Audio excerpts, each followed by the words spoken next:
Welcome to another episode of The Vital Point, everyone. Today's episode is special. Beautiful conversation with Buddhist meditation teacher Scott Tusa.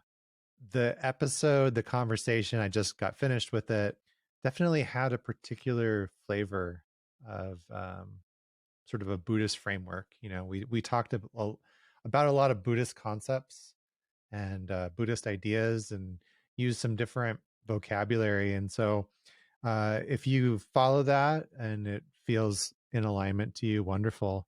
I think the beautiful thing for me about Buddhism is that you don't have to identify as a Buddhist to get the benefit. I've always considered Buddhism as like a system and different processes that can be followed for a particular outcome.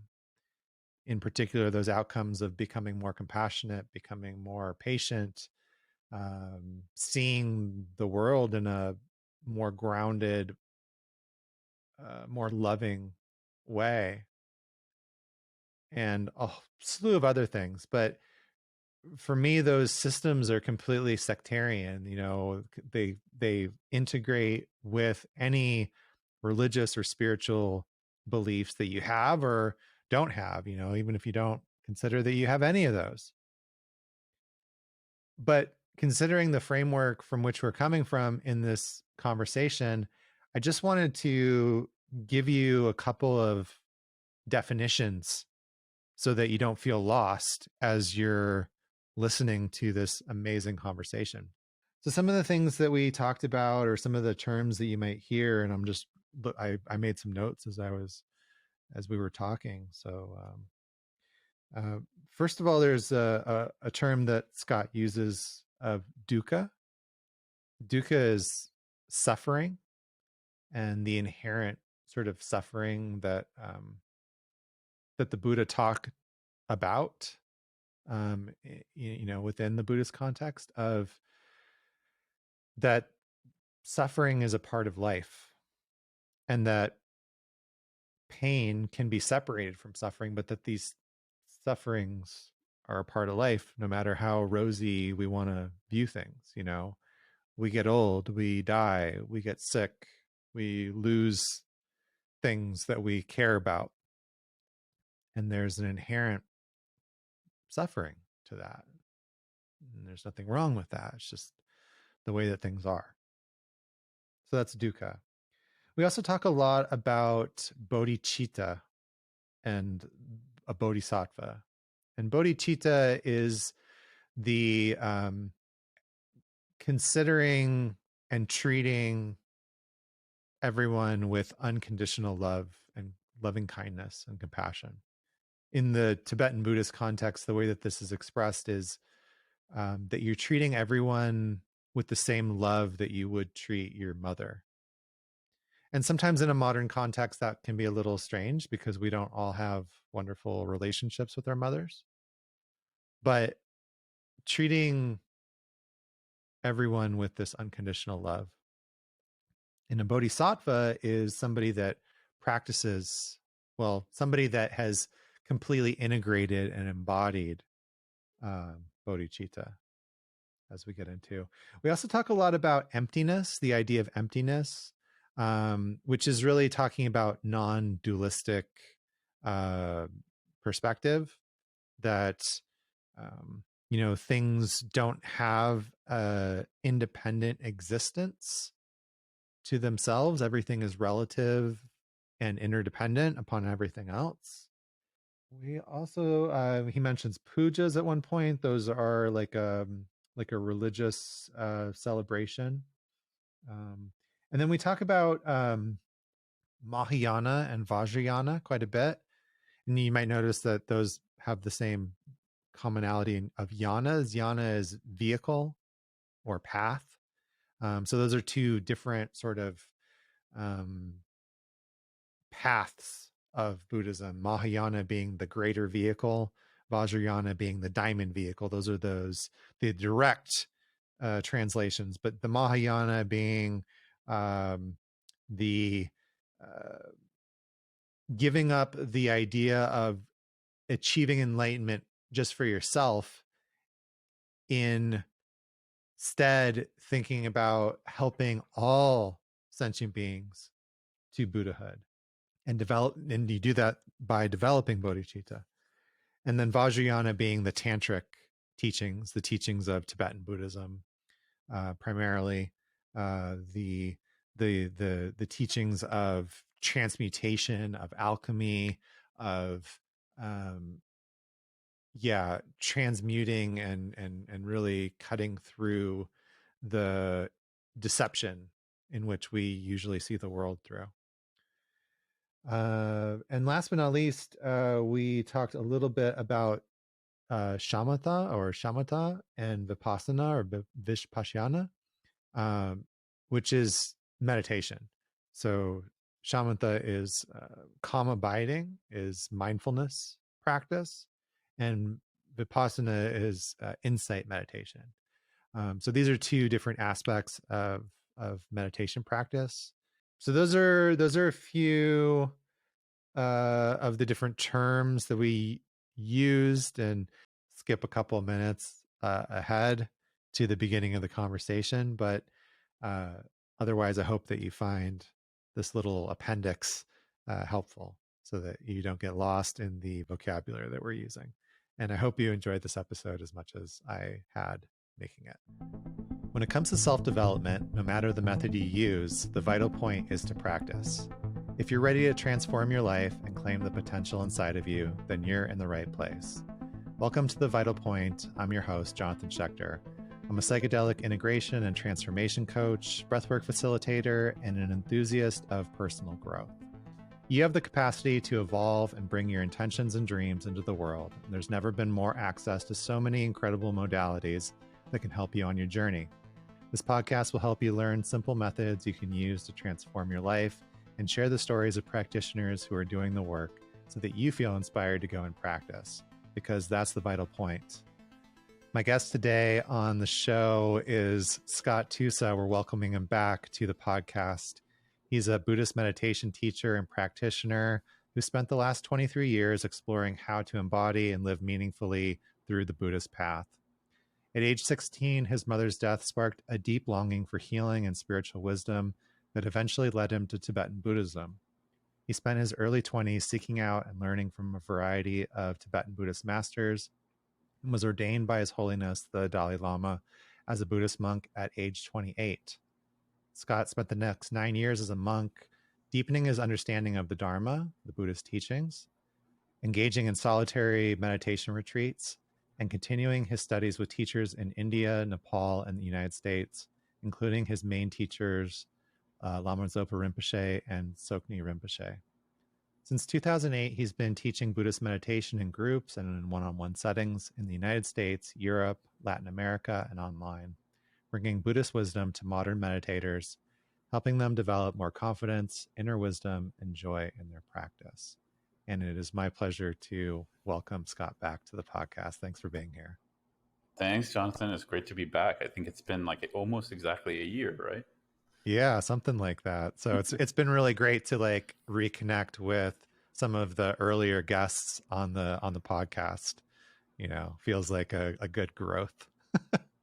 Yeah. Yeah. The last time we Beautiful. were talking from the jungles of Colombia. We were, yeah. And I remember being very nervous if the internet was going to hold up for that conversation. And I think it barely did, because we were just, I was in the middle of nowhere, and a friend on his property put up a satellite internet. That was the only way I could do it. Nice. It was meant to be. So yeah, before we hit record, we were talking a little bit about, you know, the kind of concept that sometimes I think we have in terms of idealizing a monastic life, or this idea that maybe the problems that we're encountering, or the solutions that we feel like we need, can be found elsewhere, you know, can be found by going into retreat or becoming a monk. I've had conversations like that with my partner, you know, at one point, this was when I first started studying Buddhism, 20 years ago. And I got really, really into it. Like I was like, this is the answer. This is everything I've been looking for. And after I, discovered and started practicing Tibetan Buddhism, uh, doing a 3-year retreat seemed like the thing to do, like the answer to all Yeah. my problems. And, I've at least hit pause on that aspiration for many years. It led me to Tibet and back to the United States. And I'm fortunate now to be, being more involved in teaching Dharma and practicing Dharma in my own way. But I don't really have that aspiration anymore.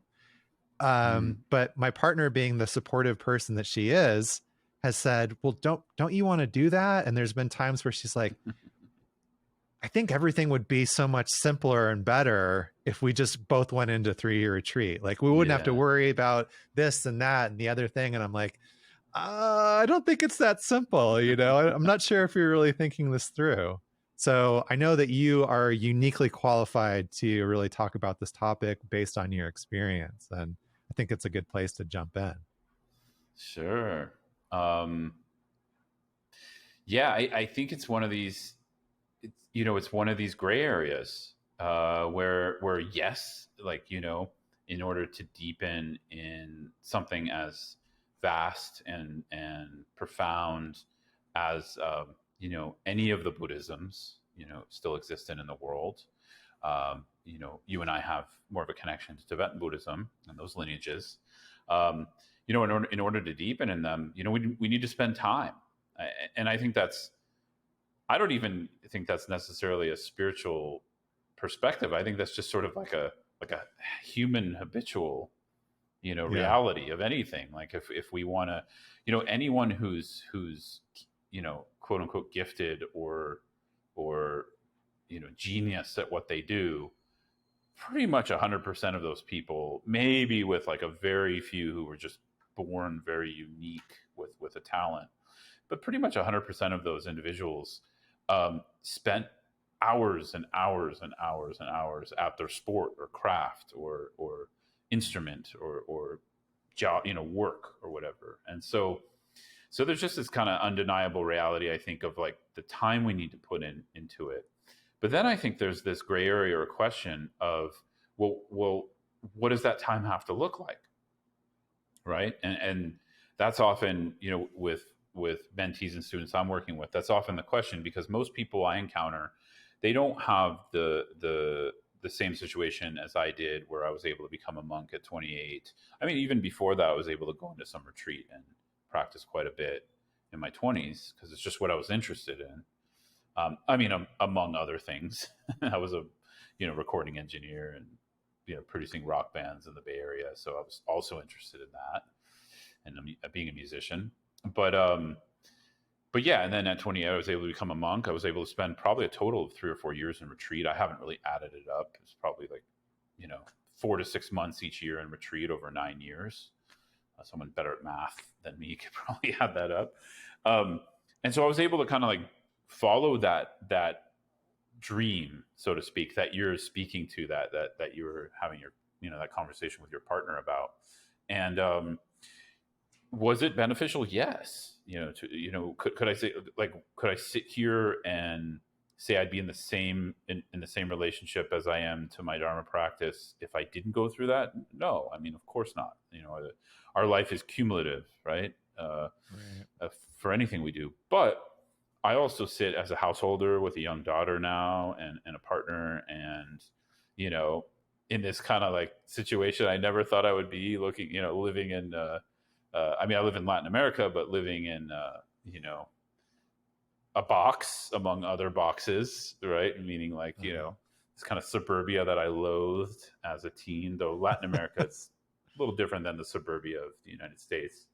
Suburbias, plural. But yeah, so now I'm having to really not only integrate, what I was able to deepen as a monk and as just, in serious solitary retreat time, but also look at my practice differently. And I'm mentoring people who, like I said, don't or didn't have that opportunity. And and I'm finding that there are lots of ways to practice. There are lots of ways to deepen.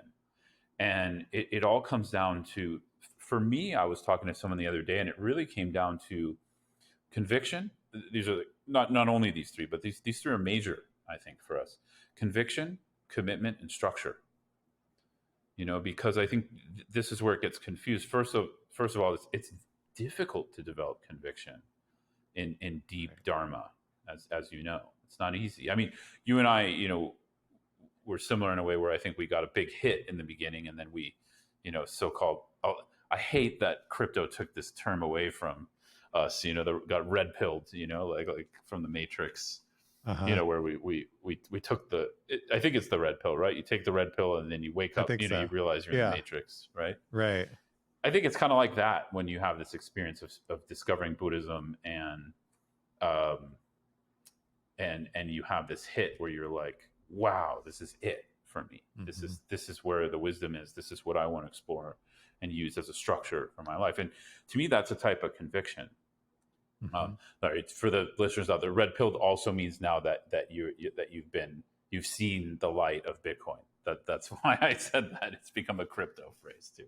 Anyways, no comment there on pro or against crypto. Just want to put that out there, right? It's not a denying or accepting of. But anyways, yeah. So I think that brings a type of conviction, but then we need some commitment based on that conviction.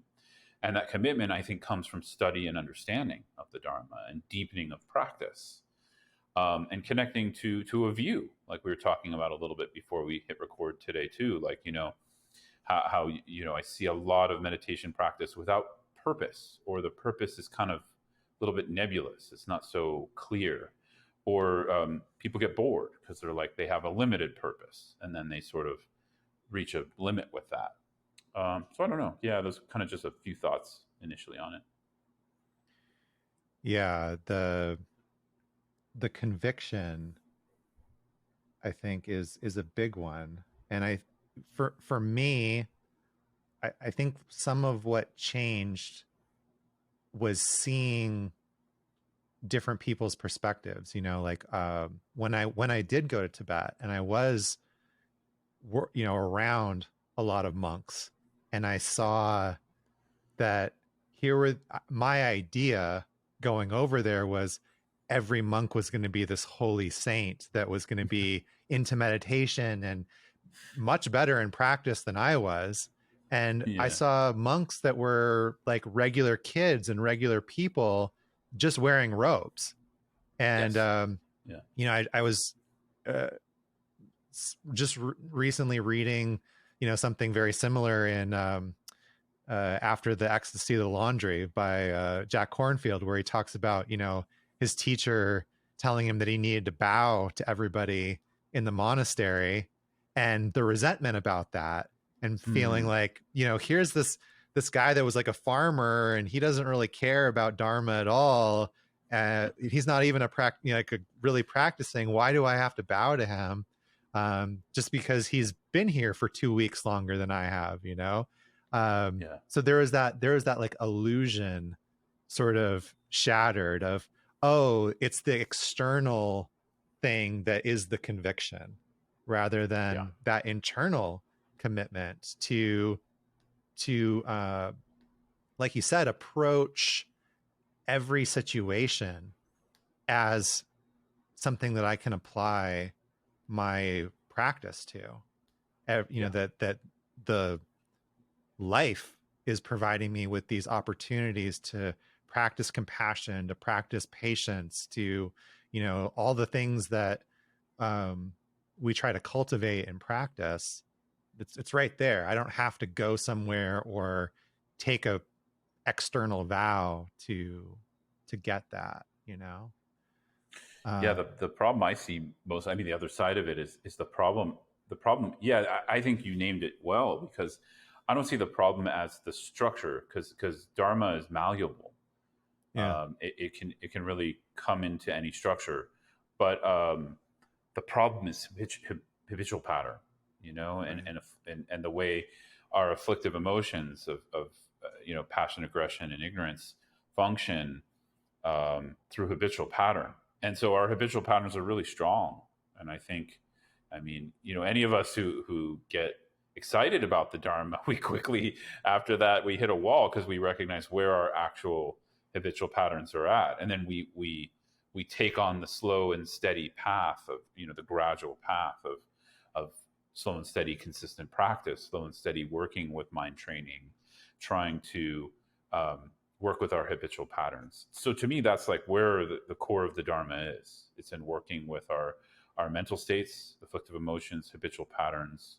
And then of course that, and I mean, I don't know. I feel like, even needing to say that's in relationship to the world is a little bit, we need to say that now for some reason, because obviously as a practitioner, we all go through phases of becoming very self-absorbed with our practice, but how could that not, the reason I was kind of bringing that up is like, how could that not be in relationship with anything else?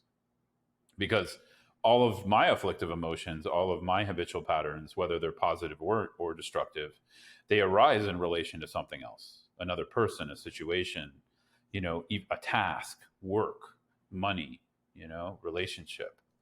So it's like those are the things where the Dharma is rich in, and I think so there's a recognition of sort of like, I think for a while we were talking about this in the beginning, but before we hit record, but for me there was this sense, part of it I think was a healthy sense of wanting to discover inner wisdom, at the start of my spiritual journey, spiritual path, and the Dharma and Buddhism. But I think there was also a lot of fantasy and a lot of spiritual materialism, in the sense that I thought, okay, I'm going to go away, and the answer is to leave the relationships or the relation that I was working in. The answer for me at the time was to leave that, and then you find spirituality somewhere else. That spirituality isn't inherent or innate to every situation in life, like what you were bringing up. And I'm not going to say that's necessarily a bad thing. I think that's a step for some of us, right? Like, right. Not all of us have to do that, but the Buddha prescribed that. I mean, for a reason, because some of us, our habitual patterns are so strong, we need to go away and explore that fantasy of spiritual materialism, mine the practice a little bit, and then we can come back and integrate it. So for me, that was my path. And like I said, I don't think I would, I'm not saying I'm great at integrating it, not at all, but I don't think I would even have the thought to integrate it if I didn't go away and work a little bit. And going away, we don't truly go away. We're still in relationship to the world, always. That's kind of my point. I don't know if we can ever actually disengage from the world. I think we can create the illusion that we are, like in our own mind, which is a very high form of spiritual materialism. I don't think that's positive. But like I said, it's kind of it's a necessary step for some of us. And then we recognize, well, I can't get out of this. Like, my suffering is pervasive. I can't just will myself out of this. And the more I try to resist, it's like quicksand, the more I go down, So I don't know. That's kind of my relationship to it these days. It's like the more resistance that happens, I just sink further. Yeah. Well, what you just shared reminds me of like the story of the alchemist, that book where he has to go through that whole journey to finally come back to exactly where he started. The treasure was already there, but he wouldn't have been able to realize that without the journey. The whole thing is a part of that, so whether your path does lead you away, to some sort of monastic or retreat setting, that's a part of your journey. And also, like you said, wherever you go, you're still there. Your mind is still there. Your afflictive emotions and habitual patterns are still there. And, that's I think the real work is to be able to change and integrate those.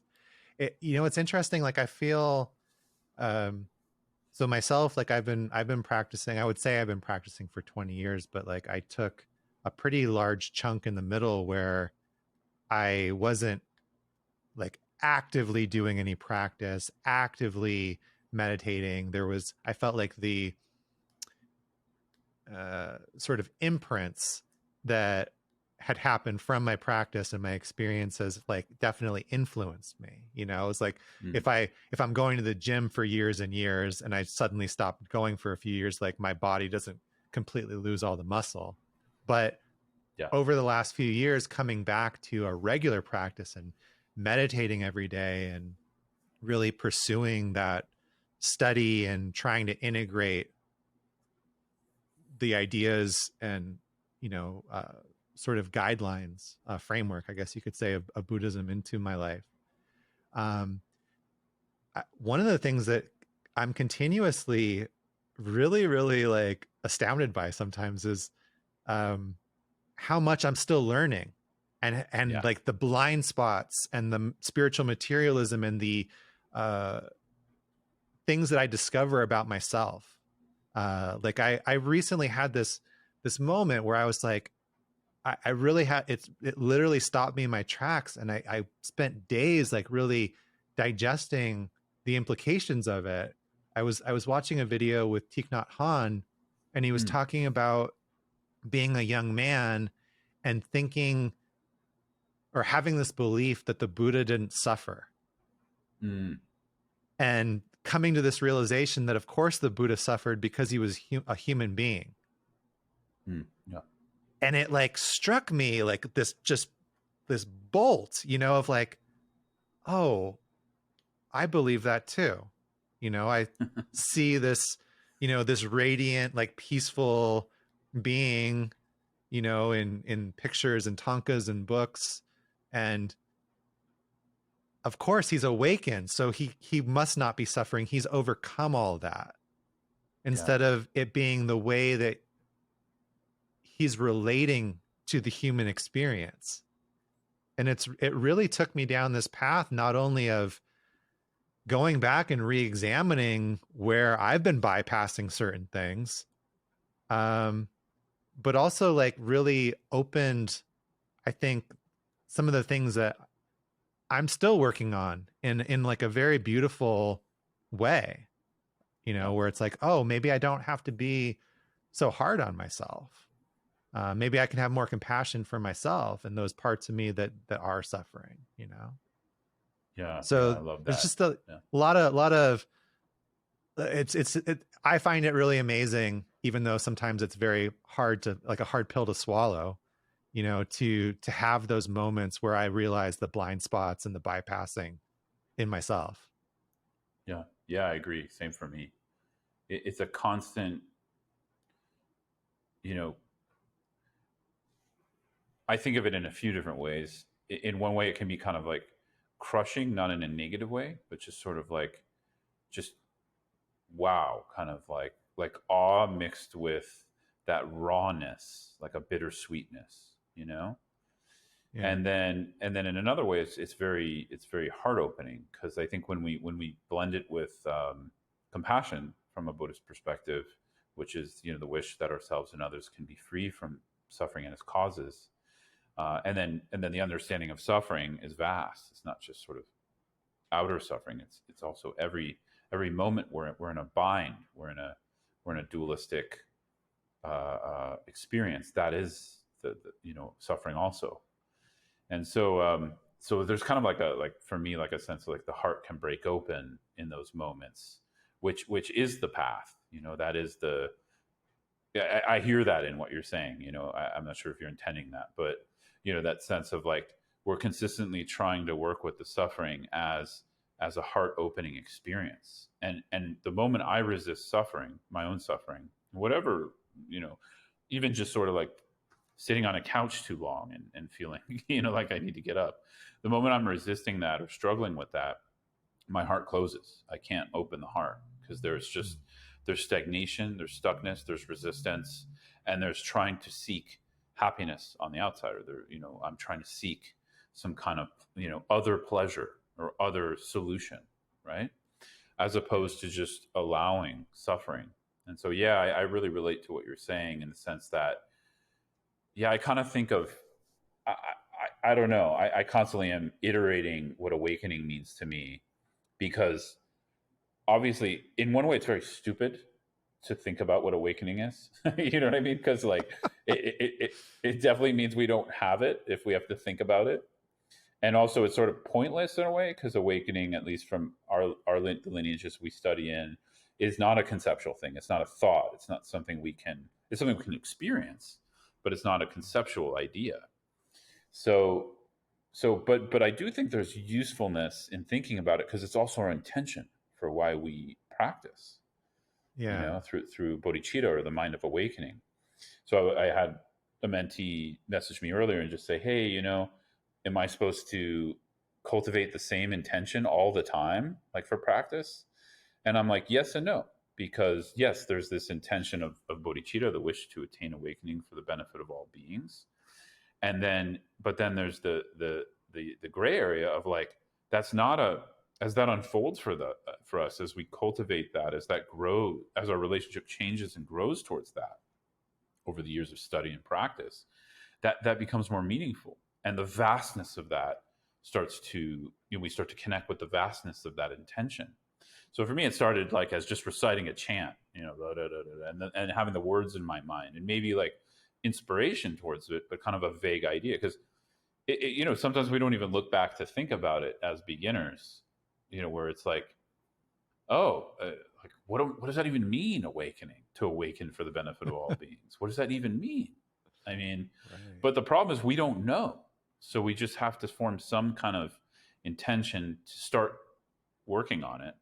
And then we go on the journey, and then that unfolds, and that the meaning of that grows as our practice is cultivated. And you know, our nature of mind, you know, if we're able to connect with that more and more, in my opinion. So anyways, I guess that's kind of a long way to say it's sort of, yeah, it's this sense of, to me, that, you know, yeah, that was, I realized what I was trying to say through that. I was kind of, you know, reflecting on what you were saying, and then thinking about the sense of that awakening for me. A way I think about it these days is kind of like, it's not suffering, but it's it's not suffering, or how do you say it? It's not suffering or not suffering. It's sort of, because it's just whatever's in front of us, you know. and Yeah. and yeah, it's not like it can be something different, you know what I mean? Yeah. Yeah, I think what's coming up for me is like sort of like a radical acceptance of whatever's happening. You know, like Yeah.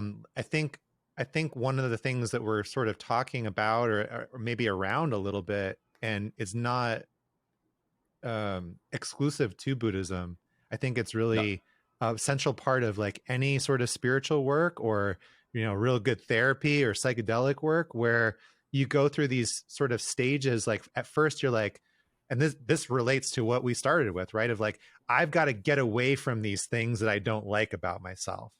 And then through that journey, through that pushing away, at some point we start to befriend and have compassion for those parts, instead of trying to disown them. Instead of Yeah. trying to get rid of them, we go, oh, this is a part of my experience, this is a part of me, and maybe I can even see what that purpose was for that part at a certain time, and like have gratitude and have compassion for it, instead of being like, ew, this is suffering and this is nirvana, and you know, Yeah. they're two separate things.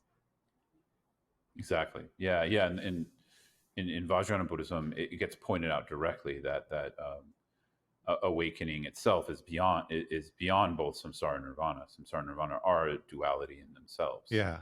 to be sort of, and that's where I kind of was thinking about this notion of, you know, for us on the path, there's nothing but being with our dukkha, and then waking up through that.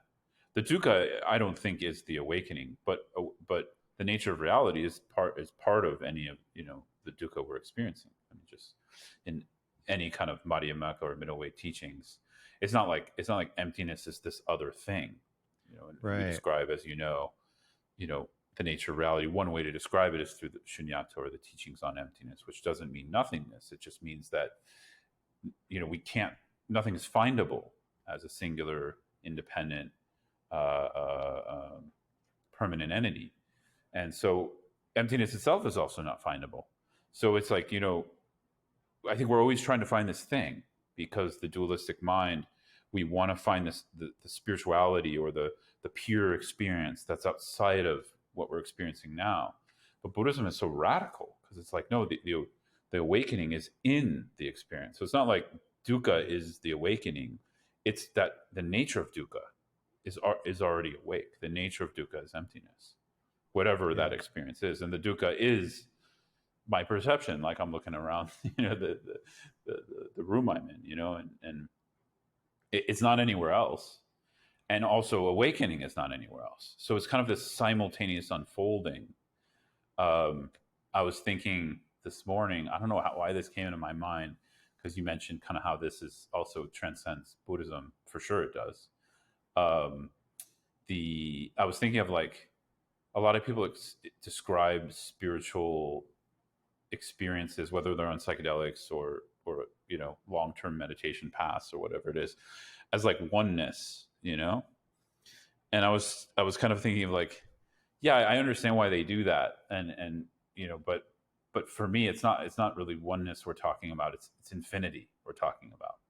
Mm. And I think infinity is like the scariest thing in a way. Like, as soon as I had that thought, I was like, like my, partly I was excited by that, but partly I was like, wow, because I think, yeah, I think, you work with people, right, in psychedelics, and that can be sometimes the experiences people taste infinity there, and it can be Right. very scary. It can be very overwhelming.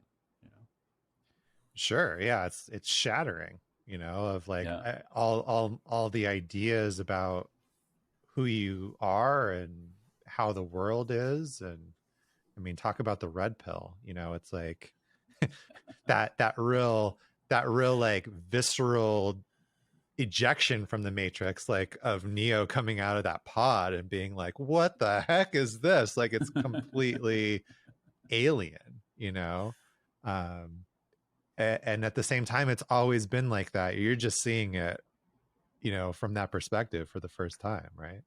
So that's a beautiful way to put it. Yeah, yeah, totally. Yeah, that's vital. I think, no pun intended, to think of it like that. Yeah, yeah. It's Yeah, like, it's yeah. not new. Yeah, Right, right. It seems new. And that's that yeah, dualistic, sort of idea of like, wait, what's changed? Well, somebody just pulled the veil, from, your eyes, and you're just seeing it that way the whole time. And I think that's an interesting thing about reality as well, is, we base the majority of our reality on, less than 1% of the visible light spectrum, and consider that yeah, we are getting the whole picture. And I think there's like yeah, a lot of hubris in that, right? And that just thinking about that from a statistic perspective, yeah, not to mention that, yeah, like, we know that different animals perceive things differently than us, because they're yeah, perceiving different parts of the spectrum, different frequencies. And that's the thing about psychedelics and, meditation and these different practices, is that they open us up to having a bigger transmitter, being able to receive more information. And yeah, I think hubris is like a really good word. Like, we were talking about, earlier, about these realized Tibetan, Buddhist masters, where there are things happening that don't make sense to you and me, maybe from like a regular sort of life perspective, but they're very real, or yeah, not, depending on your viewpoint, and that's okay either way, right? But that was, I think, for me, that some of learning about some of those things was part of that first critical hit, that we were talking about, of the Buddhism in the beginning, was like, oh wow, there's all these other things in reality that I've never heard of, but it seemed really interesting and seemed cool, yeah. and seemed like they transcend that mundane experience of me in a cubicle, working, and, just coming home and buying groceries and stuff like that. Yeah, and it's relative, I mean, we were talking before, and I hope it's okay to mention it in the recording. So you mentioned it in my bio earlier. One of my root teachers died yesterday, Yeah. and well, his breath stopped, and his heart stopped. So physically, he died from a Western perspective, but actually, he's in what's called tukdam right now, or meditation. Right. Or I'm not sure if it's actually quite tukdam at this point. I think it has to go on for a certain amount of days. So I was thinking of that as you were just talking, because this is a phenomena that a lot of people are shocked by. I mean, a lot of people would just kind of, how do you say, fluff that off as like, oh, that's just like some bullshit or something like that. But actually, now Right. there's some documentaries. There's a wonderful documentary called Tukdam, where out of Richie Davidson's lab, who does a lot of studies on mindfulness and the brain. They have a team in India that has done research on meditators who are able to stay in a state of meditation for from 3 days up to a few weeks at a time after death. Which, as you know, but maybe I don't know if the listeners know, is a sign of a very realized meditator in our lineages. And the phenomena from a Tibetan Buddhist perspective is that we have a gross mind and we have a subtlemost mind. And so the subtlemost mind is not dependent upon the physical body, though it's sort of entrenched or in the physical body until the time of death, and then it can leave the physical body and go to another incarnation. But anyways, but the phenomena is kind of like very magical and mystical for us, where for a Tibetan yogi it's just normal, like. Right. So my teacher, we don't know all the details, but he apparently took a helicopter up to he was invited by some monasteries, I think, in some villages up high in the Himalayas, and he went up from Kathmandu, and he was experiencing some altitude sickness, and then so they took him back down to his monastery in the Kathmandu Valley at a lower elevation, and his breath stopped, and they tried to resuscitate him but couldn't. And he's an older man, I believe he's in his 70s, and he, anyways, but he wasn't sick. It they don't know if it's connected to the altitude sickness or not, but great yogis can die at will, meaning like they can control when they die. And I don't know if that's the case here. I do believe it is, but nonetheless, his body isn't decaying right now, so he's Right. in meditation. So that's a feature of Tukdam. That's kind of the main feature that scientists are studying. How is it possible that the body doesn't decay for a certain amount of days or weeks, and what's happening there? And so they're trying to study it from a brain perspective, but the subtlemost mind is not functioning. Maybe there's some electrical signals happening, but it's not functioning so much with the brain. It's because in Buddhism, the mind is not brain. The brain helps the mind, but there's also Yeah. other aspects of mind that don't depend on the brain. But anyway, so it's very real for me. I just watched this amazing documentary called Tukdam like a few weeks ago, and then here's my Lama, one of my main teachers, displaying this right now. I mean, you can go on YouTube and watch him in meditation. And so, but his breath has stopped. So, anyways, yeah, I was just thinking of that as you're talking, because it's when we. Oh, that was my point. For us, they're very like, how do you say it? It's sort of this question of like, what is esoteric, or kind of like beyond knowledge, if we just don't know about it. You know what I mean? It's like, Mm. it's like if we just don't understand it, that doesn't mean it's esoteric necessarily. Because Yeah. to someone like Lama Zopa Rinpoche, it's not esoteric. It's just he can do that because he's accessed other parts of his mind through meditation, right? Absolutely. I had this Yeah. experience once during an ayahuasca ceremony where I really experienced the so most ayahuasca ceremonies, like traditionally, take place basically in the dark.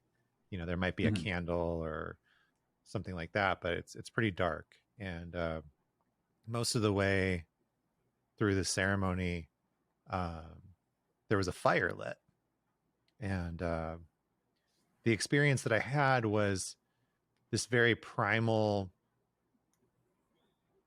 uh maybe not primal is the right word, but like almost like connecting to the ancestral magic of fire, Mm. and realizing what fire would have been like for my very, very, very, very, very, very early ancestors. And I see. realizing, because of this intention and because of the magic, or the way that, is perceived as magic, um, and how long and how many times human beings have gathered around fire for this very like positive like energetic charge, how that's become healing, why it's still Mm. healing now, and experiencing that, like just like somebody that had just discovered fire, and then that leading me into this experience of, or this realization of, everything that we consider magic is just science that we don't understand. Yeah, yeah, that was my And point. the things that, maybe a couple hundred years ago somebody would have, oh, that's magic. Yeah, Now we oh, we can put a scientific explanation behind it, and it's not woo woo, or it's not, magic anymore. So how many things that we consider magic or esoteric, or, not real, um are around us all the time. We just look at them that way because we don't have the explanation for it. We don't have the science to it. And that's one amazing thing about Tibetan Buddhism and these different wisdom lineages, is there is a science to it. In their own way, it might not be the same Western science, but it's documented, and there's processes and there's frameworks that you can use to access these different things that maybe are not, uh, everybody knows, from a mainstream sort of perspective, but they're science nonetheless. And you could apply yeah, that to things like acupuncture, or like you're saying, different meditation practices that now we're able to start to apply science to. And I often bring this up in breath work, for instance, of like, think about that within Chinese, Sanskrit, Greek, and Hebrew, which are all four pretty ancient, traditions and cultures. The word for spirit and the word for breath are exactly the same word. Like, there's mm. something that's not a coincidence, right? Like, these cultures knew the things that we're just rediscovering now, in terms of being able to use the breath as the way to access these deeper parts of ourself, that other people are like, oh, that's just some woo woo magic stuff, that's not real. So Yeah, there's so much magic in the world. yeah, yeah, yeah. And as you said, it's sort of magic is just often what we can't understand, Yeah. or relate to in the structure. And Buddhist magic, or Vajrayana lineage magic, is, or as you said, sort of the practices and structure of it's just based on subjective science, not objective science. So that's Yeah. it's something repeatable by meditators, through a lineage and through time. And I think that is where we put our, both research and development, over 2,600 years, and also we put our faith in that. And for other people that might be like a form of blind faith, because they're like, oh well, you didn't experience it directly, or you can't prove that objectively. But we do have these instances where we kind of can, because look at some of these meditators, who are science has no idea what's going on, how the body cannot decay for weeks, basically. And so they're trying. So again, it's one of these things where now it's being studied, which is good. But also for me, I don't need them to study it. I Right. like you know in a way, culturally, I feel modern Western culture is in deep shit. It has been for a while, and there's so many signs that we are in need of a drastic reboot, a drastic reboot.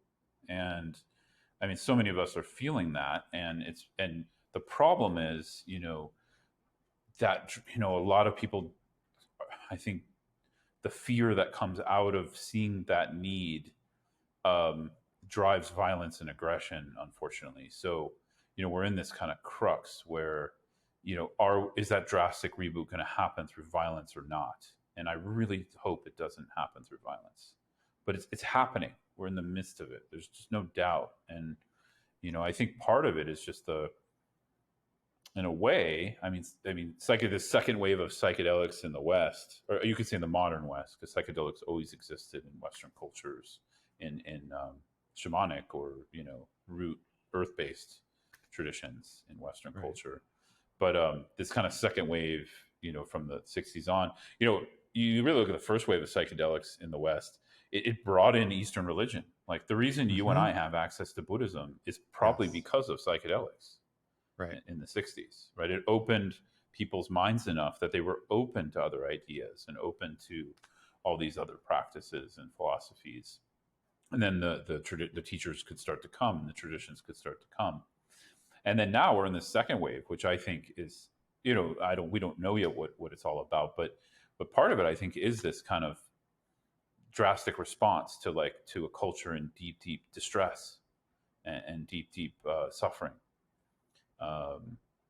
Anyways, probably you know more about that than I do, but I just wanted to share that perspective. Yeah, no, I think it's true, and I was talking to somebody recently, and there was a curiosity that they had brought up about what happens when or as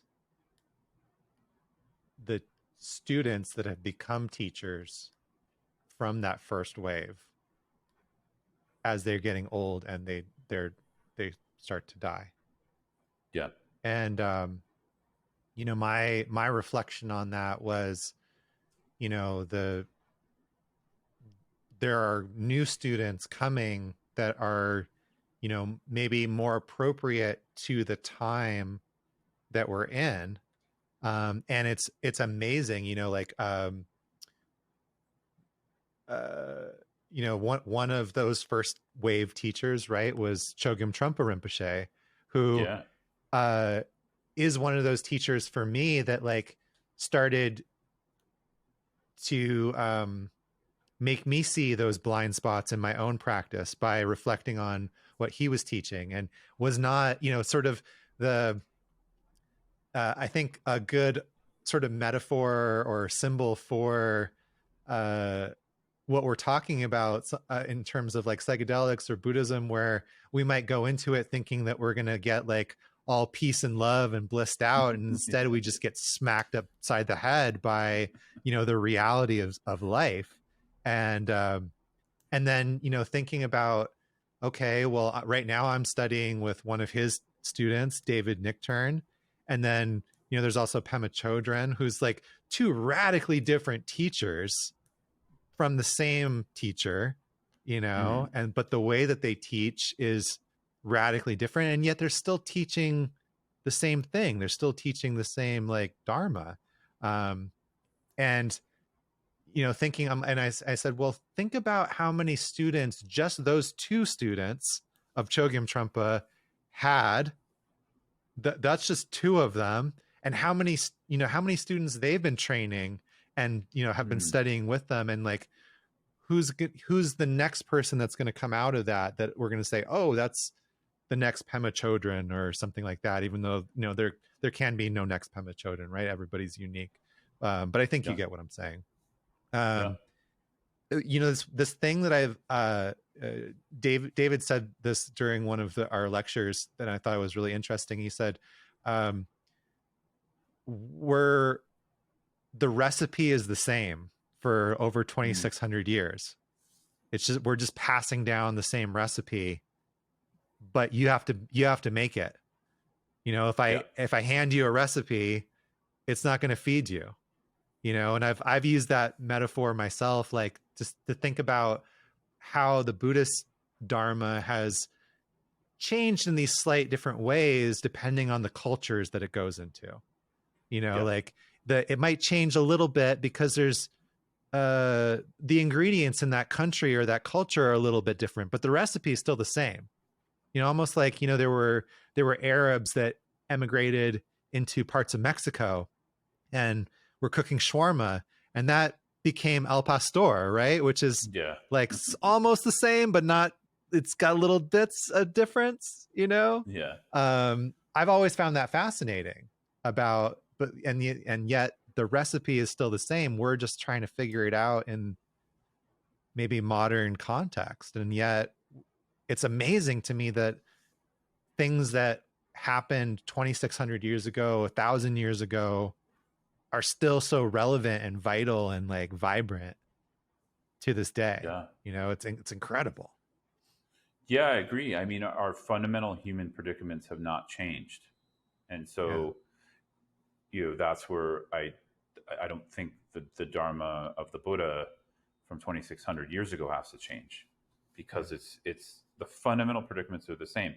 And when we were able to free ourselves, so to speak, from those fundamental predicaments, um, that's the point, like that, that's the point. And I think, yeah, and I think the clothes can change. I mean, that's kind of how I think of it, is like the clothes can change, but the fact that we need to wear clothes doesn't change. And, like, and Yeah. so, but the clothes can change and styles can change. But there are like you said, there's these recipes and components that when those change, and if they change enough, it ceases to be dharma. So I think there is some real thought that needs to be put into this. Whenever Buddhism has been transferred from one culture to another, I think it took a lot of time, first of all, and Yeah. it took a lot of care, and a lot of iterations, like within that. Uh-huh. Like, just the one I know, which is Tibetan Buddhism, or know of it through reading about it. It's over hundreds and hundreds of years, and Right. multiple periods of translation, and development, and lots of teachers coming over from India to help with that. And yeah, I really have hope that we can do it in the West. um, I have my kind of doubts as well, but meaning, um, um, we're not very humble culturally. Mm. Like Mm-hmm. you were naming like hubris as a Yeah. thing. Um, Hubris is a pretty major obstacle to receiving something. I mean, even just we need to have the idea that we're receiving something. That doesn't mean, like, how do you say it? Receiving something doesn't mean that it's a given. Like, meaning, it's a gift that we're receiving something. It's not like a guarantee, right? It's not like something that we deserve necessarily. I mean, you could say like we all deserve dharma, like every sentient being. So that, Mm-hmm. I don't mean it like that. I mean it more like, how do you put it? Um, yeah, I guess I'll just go back to my main idea, which is, yeah, I think there needs to be more humility around it, and the humility, it is really of just like, for me, and my take is sort of just like, sit down for a while, try to absorb it, and if we have some words of wisdom that we develop out of our practice, we can share with others. That's fine, but there's no need to like reinvent it. I mean, it'll naturally come out of a human experience when one has, churned and transformed and sort of cooked oneself through the Buddhist path. Naturally, that's going to come out. So I just don't even worry too much about the need to make it new or relatable or whatever, because I think, like, how could it not be relatable if we're practicing? Like, if you and I are practicing and then we're sharing with someone who studies with us, or a coachee or mentee or whatever, it's like, how could it not be relatable? Because anything, if we have the humility to understand, like, it has to come through our experience, and that our experience is still developing, we don't have all the answers, and we're trying to receive it, understanding, it's not about putting a Tibetan or a Thai monk or Vietnamese monk or nun or whatever. It's not putting anyone on a pedestal. It's about, being an apprentice, because this is something that I think is familiar to Western culture, or was in Europe. Apprenticeship, you don't go to the person you're apprenticing with and just like demand everything and then argue with them about the meaning, or tell them they're right or wrong in certain things. You just try to take it in, have your own experience. You might have all kinds of opinions, but you just work with it, you know. So you sit with it, and then so in a way, I mean, there's a lot I could say about it, but maybe I don't want to keep ranting. But it's No, man, go for it. it's something that is vital. And it's tricky too, because like a lot of us apprentice to then turn it around and make money with it. So that's not the kind of apprenticing I'm talking about. But of course, that can be included, because like if we're trying to serve others, we also need, this, we were talking about this earlier, of like trying to serve others through spirituality and meditation and all that. If we don't have our basic needs taken care of, like how are we going to deepen our work and even have the time to offer it? Because then we have to do something else to provide for our basic needs. I mean, this is kind of a hot button issue, because it can happen different ways. It's not like there's one way to do this, but I think the model of apprentice for a very short amount of time to then go out and make a buck on it, I think that's a little bit skewed. But anyways, it's kind of, I know it's tricky. Yeah, no, I mean, I think some of it comes back to intention. I know we touched on that earlier, but also like, I guess how I'm relating to what you just shared is, I see this a lot within the psychedelic context of people that go out and they have, a peak experience, like a really strong experience. Yeah. And then their immediate response to that is, I should be serving the medicine. I should be working with the medicine. I should be giving this to others. And that this is the answer is through that. And while I admire their enthusiasm, I'm always like, do you realize by doing that, you're actually like making your life much more difficult, because you have to like constantly do your own work. Like you've given up the option of saying, I'm going to take a break from this. This isn't for me. Like, I've been really touched recently by this story in The Wisdom of No Escape by Pema Chodron, where the story of this woman that wants to, she starts asking people, how do I become enlightened? And somebody says, well, there's this old woman in the mountains, and if you go and ask her, she'll tell you how to get enlightened. And this woman says, okay, I'm going to do that. Yeah, this is for me. And of course, goes through this arduous journey of going through the mountains to find this cave, and finally finds the cave, and goes in, and there's this beautiful woman all dressed in white, very serene, sitting there, and she prostrates before the woman and says, teach me to be enlightened. How do I become enlightened? And the woman says, are you sure? And she says, yes, of course, I will, teach me. And the woman then like turns around and becomes this demon with this giant stick and starts chasing her with the stick, saying, now. And for the rest of the woman's life, there's this demon chasing her saying, now, and this like wonderful metaphor of the story of like, once you get to a certain place, you can't really turn it off. You can't say like, oh, I'm just going to like ignore all these things that I've learned and that I've integrated into my life, especially if you're serving others. Like it's, you have to keep doing your work. Otherwise the suffering and the humanness can easily overtake you. And we see that so much, in terms of ethical violations within these different spaces, where people forget that, or maybe they're not doing their own work. And then, the humanity comes in, right? Of like, sexual misconduct, these various misconducts.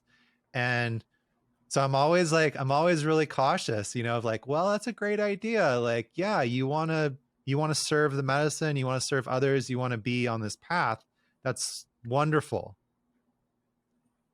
You got to go and do your own work first, so that you can hold space. you know? Yeah, yeah, and at least I mean I don't think that, we have to wait till our work is finished, so to Right, speak, right, to right. serve others. Definitely. But but I agree with you, and I think there's a lot of confusion on what that looks like Mm. because in the beginning we often don't know how to distinguish between a spiritual ego trip and and an actual genuine moment of insight because Yes. in our lineage, Tibetan Buddhist lineages, we don't take moments of insight that seriously. Mm. We call Hmm. them meditation experiences, Right. meaning something that comes, experience of bliss or experience of clarity or sometimes non-thought or even just some wisdom of like into the nature of reality a little bit. um, you know Maybe I've been fortunate because I've just had teachers who like every time I came to them with some half-baked idea of like, oh, this happened and blah, what do you think, they're just like they just ignored the shit out of me, and it was the Yeah. best teaching ever. I'm so thankful I have those experiences because they just ignored me. I mean, it was a bit tough. I don't do that with students. I let students know that's a meditation experience. Like, great, means you're practicing, but keep going. Like, don't take it too seriously. But Right. my ego was strong enough, is strong enough that I needed kind of more of a smackdown from my teachers. It's a little more of a Tibetan style too, and so they just ignore me and they just be like, what are you talking about? But it was just really helpful because it helps us to tamper that and recognize.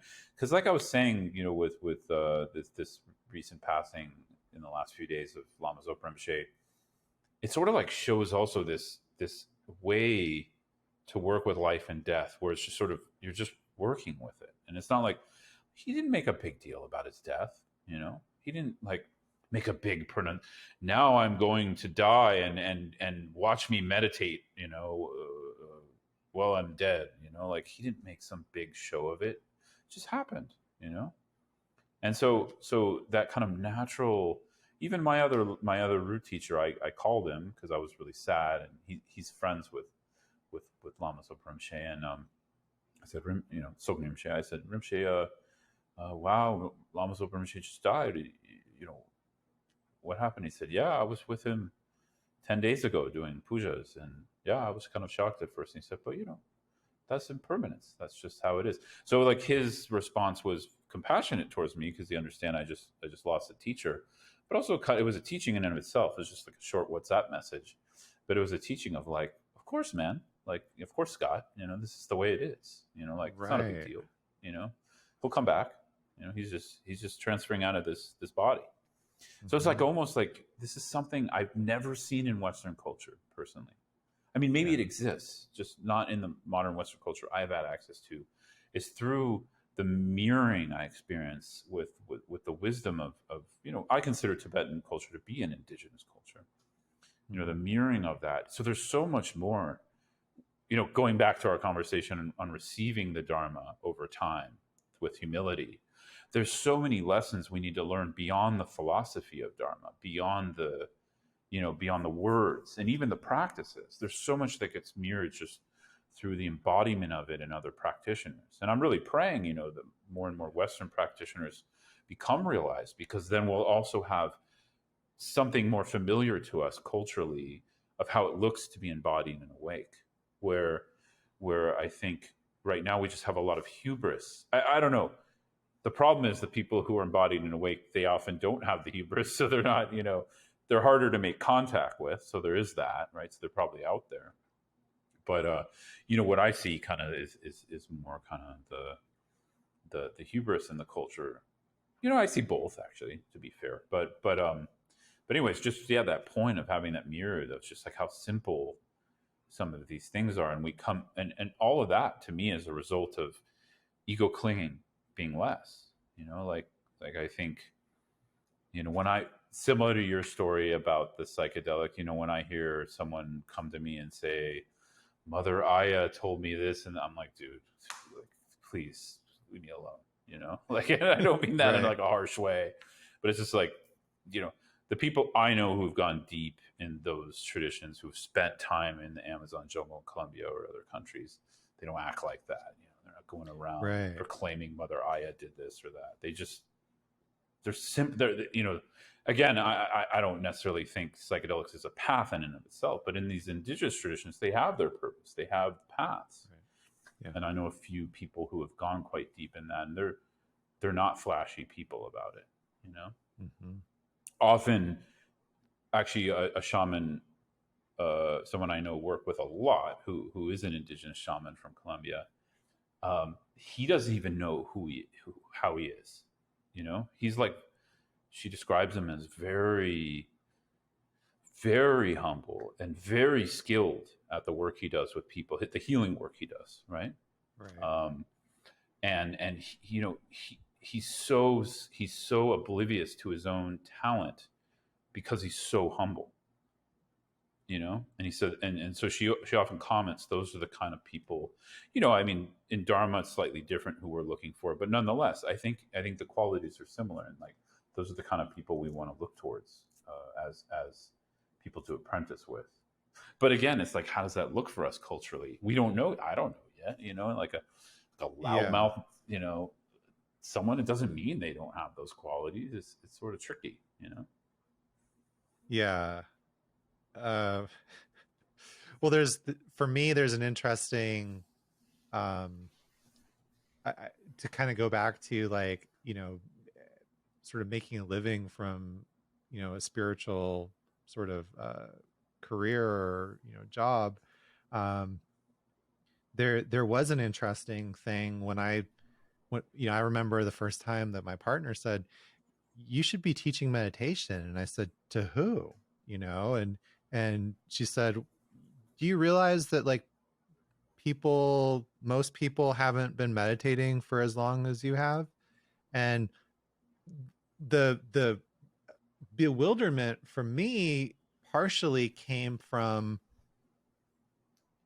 being taught by these, I consider them realized masters that, like, do have these powers and do have these esoteric things, and yet will sit there and tell you, I don't really know what I'm talking about. I'm just a monk, or I'm just a guy, and Yeah. you're like, bullshit. Like, I've seen it. Or I've experienced this thing, but they're going to sit there and be like, I'm not that special, So Yeah. it's like, if somebody that obviously has that much realization is sitting there modeling that level of humility, what right do I have to put my toe in the arena? That's how I looked at it coming into it. I think the other thing that came up for what you're saying is, um, maybe Yeah, maybe just real quick, I something just that. want to say, so there's a heavy cultural element there. I want to talk on that, but yeah.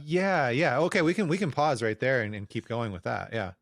Oh no, I don't want to interrupt you if you had. Oh, the other thing that I wanted to, like, kind of reflect on what you said is, I feel like what I've noticed is that, at least within America, um, oftentimes the thing that's, like, attracting people to different Buddhist teachers is, like, um, more what you would call advanced teachings, like going to Vajrayana tantric empowerments, Yeah. without necessarily getting the foundation, of, like, within a traditional sort of path of study and meditation. You're learning all these different foundational things, things like meditating on the impermanence of everything, including yourself, meditating on just the preciousness of a human life, and, like, being able to muster that into something meaningful. um all these different sort of, within the Buddhist path, called the gradual path, or Mm-hmm. the steps on the path, so that you can actually, like, really utilize and integrate these quote unquote higher teachings, right? And Yeah. that people are just oftentimes jumping in to those higher teachings, those empowerments, without that knowledge, and then maybe not getting the most benefit out of it because of that. um Yeah. so it's interesting to me there. I think that we would benefit from maybe taking it a little bit slower. um And also, like, I feel like a truth for me is that all of these practices, regardless of whether they're preliminary or basic or higher practices, like, they're only so useful if you're only able to use them when things are going good. Like, it's easy for me to like be all full of love and light if everything in my life is going well. Yeah. But how am I able to use those resources when the shit hits the fan? Yeah. Yeah. You know, and that's something that like I've long considered like a beautiful teaching of Tibetan Buddhism is like, you find out like how much you've integrated when like in the face of adversity, because ultimately Yeah. like that's kind of what these practices are for, you know. Yeah, yeah, and I think as I was saying earlier in our conversation, I think there's often, you know, for me, whether we're working with the foundational practices in Buddha Dharma or the more fruitional kind of Vajrayana practices, or just sort of general Mahayana, studying emptiness or working on analytical meditation or whatever. They all the reason why we're doing it has to be cultivated, Yeah. and we describe that as the view of why we're engaging in meditation in the first place. And the view is an expanding exploration in Buddhism. It's not a singular thing like, yep, oh, okay, like let me read a paragraph on that. Okay, got it, that's the view, let's do it. It's like that's just the start, where we get kind of some idea of like why we're doing this, or why we might do this. And I think sometimes we don't like that because we want to make it original, or we want to make it kind of like our own. And the problem with that is like, usually we just follow our own ego trip. We just follow our own self-absorbed attitude of why we're doing something. So the Dharma is there. I call it a two-way mirror, or like where it's kind of like or it's just a mirror where we're using the Dharma, we're using the study of the view of why we meditate in Buddhism to look back at our own habitual patterns. And I think this is kind of the crux of it for a lot of people, because usually what they're reacting to when they want to be like, hey, I want to explore my truth, man, kind of thing, it's usually a resistance to belief. It's a resistance to religious belief. And without the recognition, when we use the Dharma as a mirror, we don't have to use it as a belief system. We just use it as a system of looking back at our own beliefs and patterns. So I think part of the problem with hubris is there's not even a recognition that we have beliefs in the first place. There's not enough introspection into like, oh, I have fixed ideas, I have biases, I have limiting beliefs, I have beliefs. And in a way, I would say like, what isn't a belief in our life? From my perspective, everything is a belief. And so the Buddha Dharma kind of gives us a view or a perspective that we grow and we cultivate and we kind of our understanding of and our relationship to, as a belief, an alternative belief, initially, but it's an alternative belief to question belief in itself, to go beyond belief. That's what I love so much about Buddha Dharma. So it's kind of like, tying it into what we've been talking about. You asked me about this in the beginning of the call. That's why I made this kind of post or video that I think meditation techniques in and of themselves are dead ends, because they don't lead anywhere, because there's no purpose in them, or the purpose is limited because we haven't incorporated another way to question our own ideas about ourselves and the world, right? And yeah, I think if one just wants to go ahead and question, that's great. Like that's a wonderful way to work, of just opening up a mind of curiosity, openness, and questioning in general. But I don't know, like for me personally, and again, this isn't about anyone else, if I didn't have some things to go off of, like that, the Buddha discovered, and basically ideas to explore or questions to explore, I would have never thought of those questions because they're just too deep. I would have never, initially, I would have never, and that's just me. Maybe I'm just dumb. I don't know. But, I never would have done that. So it's kind of this, I don't know, it's this treasure map. That's how I view the Dharma, where we're kind of like, we're reading about it, we're kind of contemplating it, and then we're engaging in a practice based off of that idea, and then we actually can see it for ourselves. We can go to the treasure site and excavate the treasure to a certain degree. And for me, that's like so powerful because it also goes beyond belief. It goes beyond religion at a certain point. I think that's the nail on the head for me, because earlier we were talking about like faith or like lack of doubt. And for me, Yeah. that's where that comes from, is like, like my partner's asked me before, like, well, how can you so easily believe X, Y, and Z about Tibetan Buddhism? And I'm like, because I've experienced it. And there's a difference between thinking about something and questioning it and have curiosity and having this mental process up here of trying to like cognitively put the pieces together and experiencing something.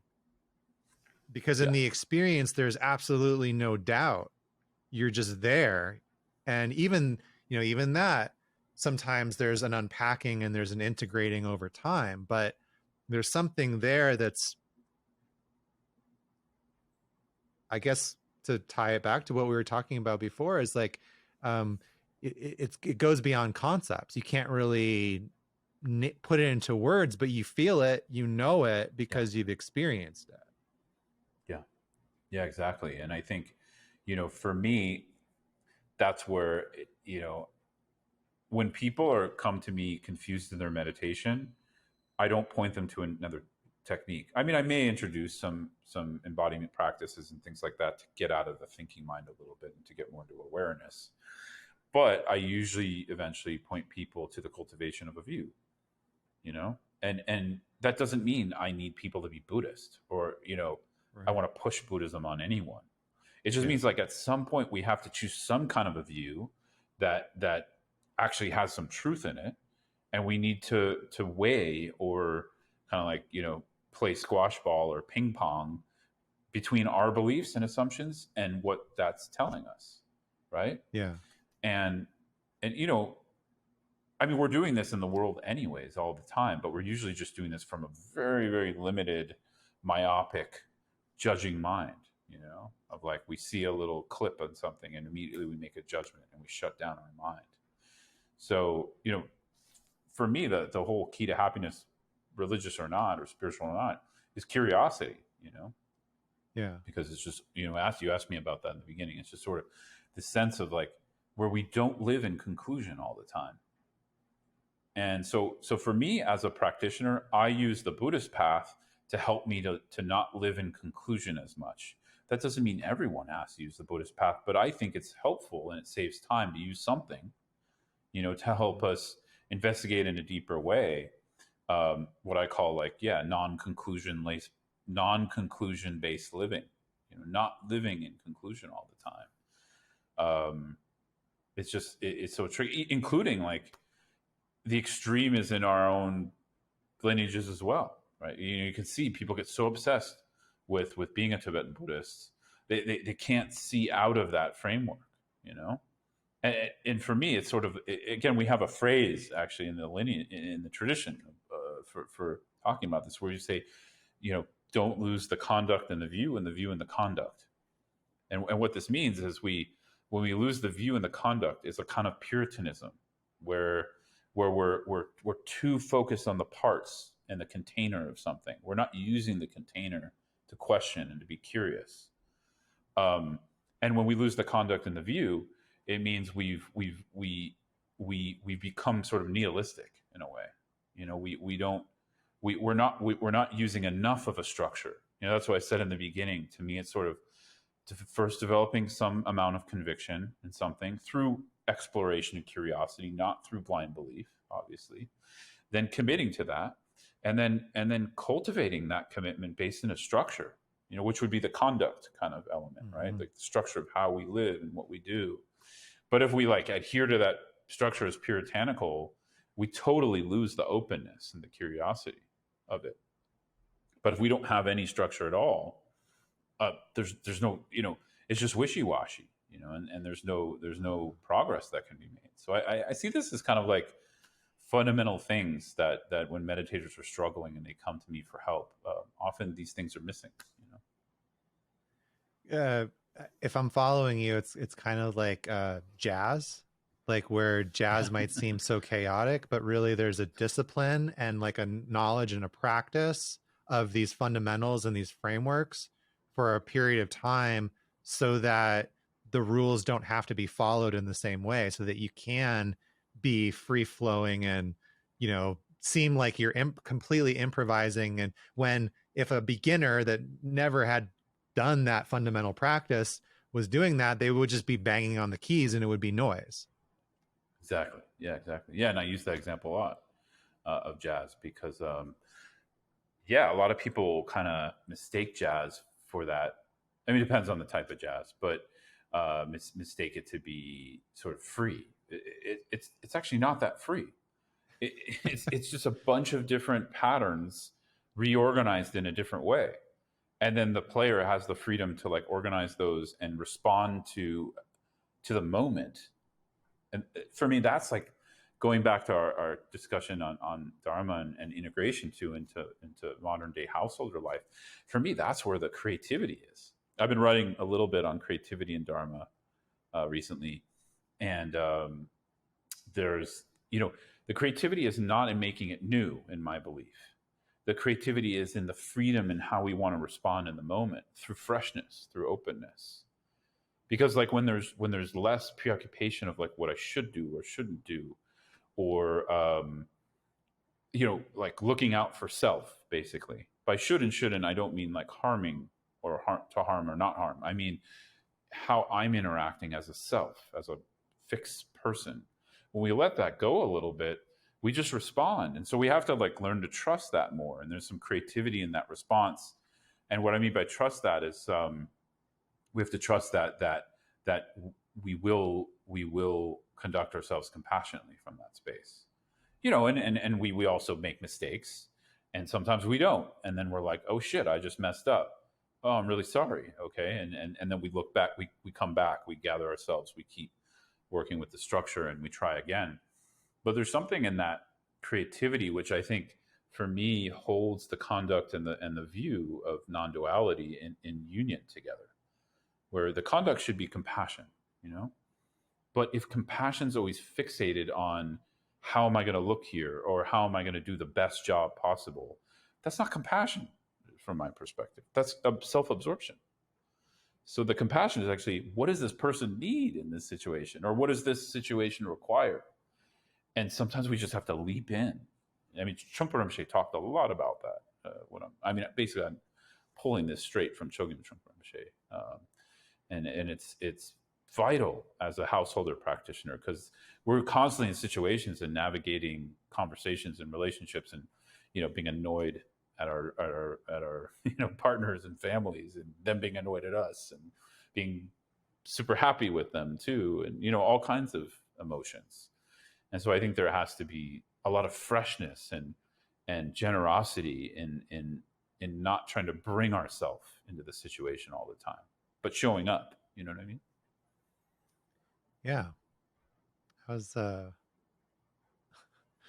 having this conversation yesterday, and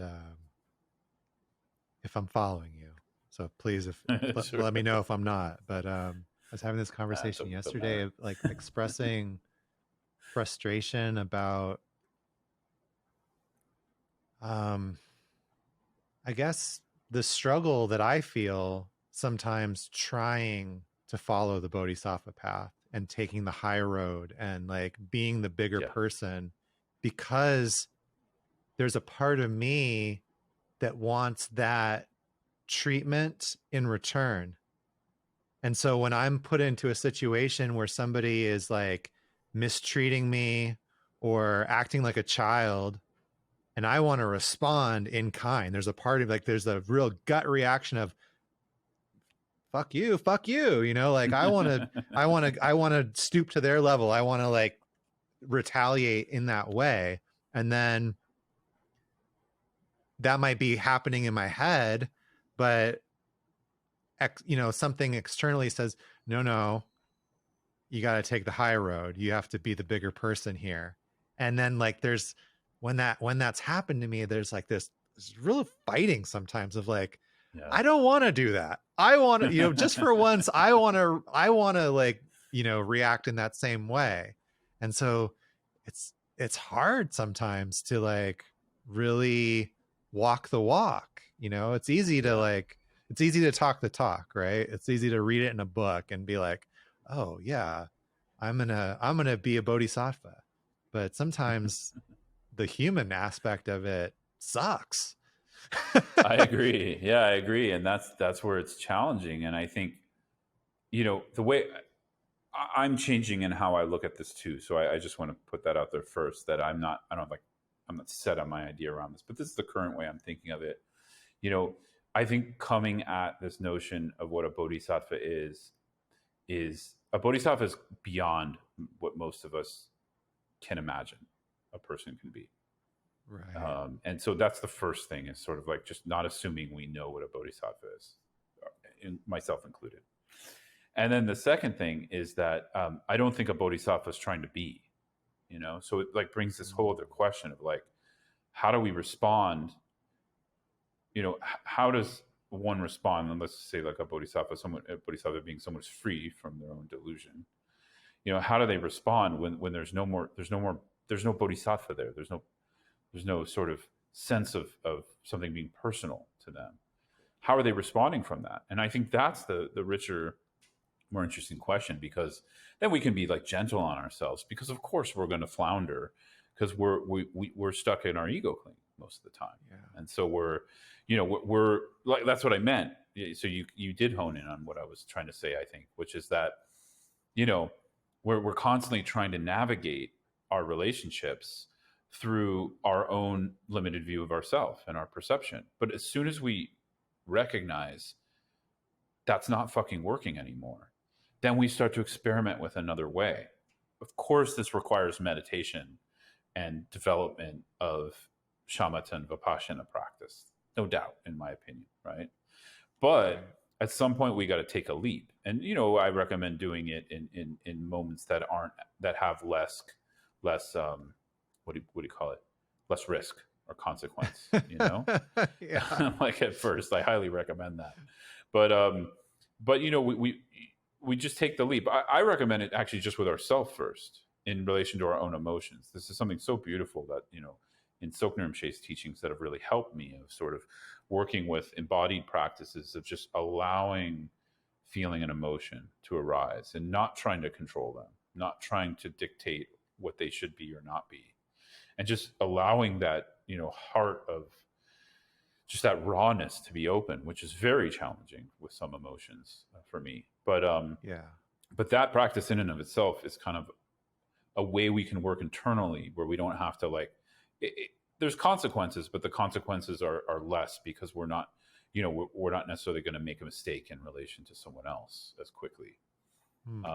So the risk is lower. But yeah, so I kind of recommend people first do that kind of thing, working with their own emotions, and what I'm really talking about here is we're leaping into a sense of not having to control anymore. And I think the fear is, if we don't control, it's going to get out of control, or if we don't control, we're going to suffer more. And I think we have to break through that fear by trying something different. In this case, Trungpa Rinpoche his book Work, Sex, Money, he calls it like leaping into kind of, I'm paraphrasing, but like leaping into the freshness of the moment, like leaping into the freshness of the situation. And what he means by that is just letting go of trying to like control and outthink the situation, so to speak. Yeah, and so my take, I'm not a bodhisattva, nor do I really have any idea of what a bodhisattva is. Exactly. I know on paper, like what the books say, but I think a bodhisattva is living that experience full time, 24/7, and they're responding from that experience. Yeah. So you could see here, bodhicitta is actually not even bodhicitta. Loving kindness is based on kindness. Compassion is based on loving kindness, and then bodhicitta is based on compassion, and all three of those.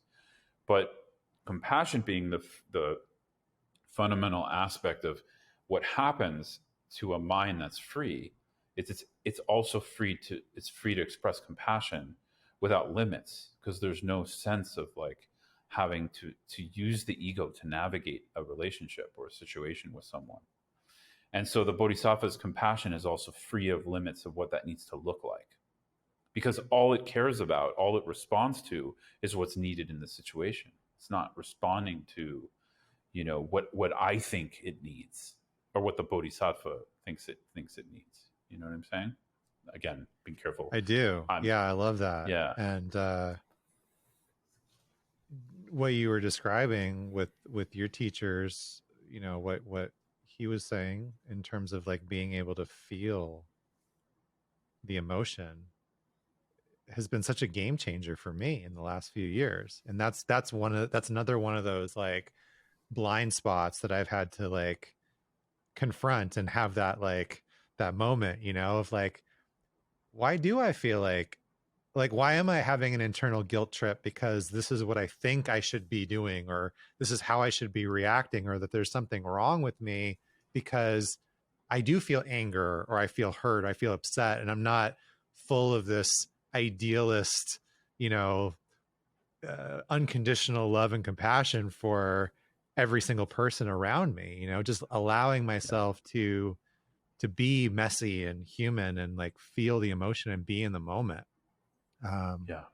And yeah, and I want to make it clear also, I was not trying to call myself a bodhisattva in any way, shape, or form. Yeah, I don't know if the listeners, I didn't get that. I didn't get that perspective. I didn't get that from you, but yeah, I think bodhisattva now, the word is getting a little bit misused. Not by you here, but I'm concerned because the word is starting to describe someone. People are using the word in a way it's not intended, which is someone who helps people. Someone who helps people is wonderful. Like we should all aspire for that. We should all aspire to help each other, to be kind, to work towards justice for each other, to work towards like better situations for humanity and everyone who shares this world with us. That doesn't define a bodhisattva, though. So that's where I think it's tricky, because it doesn't demean someone because they're not a bodhisattva. You see what I'm saying? Like, but a bodhisattva is someone who's realized emptiness. They no longer have any connection to a fixed, dualistic experience of self and other. They've removed that illusion is gone, and so it's another level what they're functioning on. So I think and again, in a way, like some people would argue, well, what does it matter if we words matter? Like how we use terms matter, because when we could lose that relationship to the path if we start to use this term bodhisattva to represent just a helper or a kind person. But I understand for some people's concern is they want to help to foster the idea that we can all become more helpful, kinder, more compassionate. But I don't know. I don't even consider that necessarily like a spiritual or Buddhist thing. That's just like a human thing. Oh, we should all be aspiring to that. So I think, and it's almost like that's a requirement for a bodhisattva, but a bodhisattva's gone a little further. So anyways, just a little sidebar, but it's kind of one of my pet peeves lately, because I'm seeing the word bodhisattva being used out of context. And it kind of goes back to like what we were talking about like the shamans, that like the real shamans aren't going around being like, I'm a shaman, like, no. I would imagine that the real bodhisattvas aren't going around doing that either. They're too busy being whatever that means. Right. Like, it reminds me of like the Taoist saying, like, the Tao that can be spoken isn't the real Tao, Yeah. It's just the being. It doesn't have anything to do with the labels. Or I think I heard recently one Tibetan Buddhist teacher, one Lama, say like, you're much more likely to find a bodhisattva at like a football game than at a Buddhist center. And I don't know if I completely agree with that, but the sentiment of it, of it, I agree with. Yeah. Well, it's in the moments. Maybe it's in the being. Like there's like this famous like saying from Mr. Rogers that his mom said, like, look for look for the helpers in like the, the paramedics or the people comforting the crying child. So it's not, it's like in these moments. And just like we were talking about earlier, I don't think we named it directly, but I feel like we were dancing around it, that enlightenment is possible, but it's not permanent. We go Yeah. back to that state of humanness, and we can experience these moments. Perhaps we could say the same thing about this bodhisattva concept of like, it's possible for us to have these moments of it and then come back to our sort of human experience, and yet also acknowledging that there are people, beings that have reached a permanent state of it, where they're in that state all the time. Yeah, and this is beyond kind of our imagination right now of Yeah. how we think someone could be, because I think it's hard to imagine, like, how does one function outside of the idea of oneself, right? Yeah, Like, absolutely. right, like I don't know about you, like all day long everything's in relation to me, Right. which basically is admitting I'm an ego clinging 24/7 pretty much. And so, you know uh but just to say, part of our path is the recognition of that. Like, if we don't recognize that, how are we going to go beyond it? At some point we have to recognize. I would say for me that's a painful thing to recognize. It's not like I like saying that out loud as a truth, but it's just that's how it is.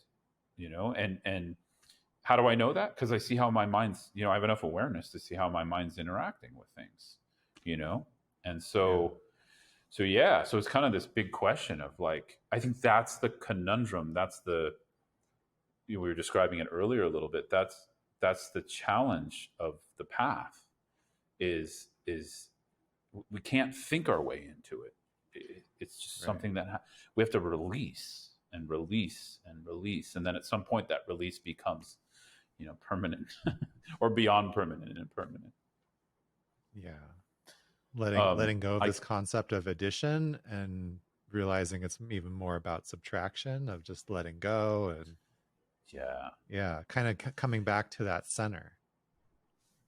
exactly. Yeah, and it's sort of just, for me, every time there's resistance, I know I'm not releasing something, and so you know, I have to lean into that, and then, of course, as a, in our tradition, we're also studying and getting familiar with, like, well, what are we releasing into? And I'm kind of saying we're not releasing into anything whatsoever, but we're not just surrendering to anything. We're surrendering to the spaciousness of emptiness. So we kind of need to get familiar with that too. Otherwise, we can miss the mark of what we're surrendering into. So, there's, like, it's both very open and wide open, and also, like, strangely specific in a way. You know what I mean? Like, for Yeah. me, I don't know about other people, but that's kind of how I relate to it. It's like, but that specificity gets less and less conceptual the more we practice. You know what I mean? So it's not like, Yeah. yeah, yeah. Yeah. I got, I didn't realize we'd go on so long. I got another meeting, man. I'm Oh, enjoying cool. this so Yeah, no, much. that's Yeah, awesome. Yeah, it's been great. So before we wrap up, do you have any I think you have a new program coming up, or how can people I connect with do. you if they want to learn more or work with you? Yeah, thanks, Jonathan. Yeah, I do. I've been running I do one-to-one mentoring. I've been doing that for a long time. I also teach, public talks everywhere. People can go to my website to check it out. But yeah, the last 3 months I've been running a group mentoring program as something like distinct from both my public Dharma teaching and my one-to-one work. And it went really, really well with a group of about 13 people, very intimate. And so I decided to just make this an ongoing program where, kind of, people come in as a community, and I'm able to offer mentoring to people in a community format, but with a lot of depth of digging into the Dharma. So yeah, that's gonna, the registration for that will open up in the end of May, but people can go to my website, scotttusa.com, click on the mentoring section and read more about it, and sign up for like a pre-launch list if they want to join. Yeah. Awesome. We'll definitely put that on the show page. Scott, thank you so much. And I think it's a sign of a good conversation that we just kind of kept flowing and kept going. And Just a pleasure to reconnect with you. I agree. Yeah, thanks so much, man, for asking me to come. And yeah, I agree. I feel like we just got to like the middle of it, and we could just, Yeah. so as you said, it's a good sign. Yeah, I appreciate all your wisdom you shared. I really, really appreciate Well, I thank you for saying that. I'm not sure how much wisdom there was, but yeah, just, I think it's beautiful, like sharing our experience. And I feel like I learned a lot just listening to you as well. There were some definite points where I'm like, oh, I'm going to go back and listen to that and kind of like digest it a little bit more, because there was like a lot of richness in it. And so yeah, I just appreciate you sharing. Thanks so much, man. I really appreciate it. If you enjoyed this episode, thank you so much. If you could share it with somebody else that you think would enjoy it as well, that would be very helpful. We're still building the podcast. It's still a growing, developing entity and spirit. And so, if you're enjoying it, share it with somebody else. The point of this podcast is uh, to practice and to experience these ideas that we're chatting about. And so, there's only so much benefit from just listening. I hope that you're able to take something away from this conversation that makes you curious, makes you inspired to practice something yourself. And subscribing to the YouTube channel or leaving a review on audio platform just really goes a long way in helping us spread, helping get this in front of more people. And I just want to say thank you for listening. Thank you for supporting the podcast. I appreciate you immensely. Love to hear from you. And hopefully you keep enjoying the podcast, because I have many more episodes that I can't wait to share with you. So until next time, my friends.